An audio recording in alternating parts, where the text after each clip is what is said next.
өзім туған күніме дайындалып жүрмін. Мына жол бір адам жүрмейтін жолмен жүрмін ше. Сол бағанағы тортты заказ берген ғой. Прям ойымдағыдай вообще шыққан жоқ.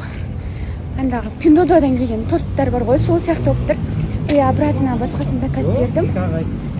Қараңыздар. Мен съемкаға шықтым. Қараңыздар, менің бүгінгі макияжыммен шашым қалай идеально шыққан. Қазір мына жерге аккаунттарын белгілеп кететін боламын. Қыздар міндетті түрде сақтап алыңыздар. Прям өздеріңізге жарасатын, осылай необычный қылып күшті макияж жасап береді. Вот.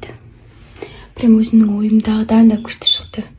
Мен қатты ұнап тұр, қараңыздар. Қандай әдемі болып тұрмын. Сол қазір 12-ден кейін, кстати, біреудің туған күні десем. Слайменде образ. Қазір тағы 2 образым бар. Солармен кешке болғанда 12-де видео салатын боламын.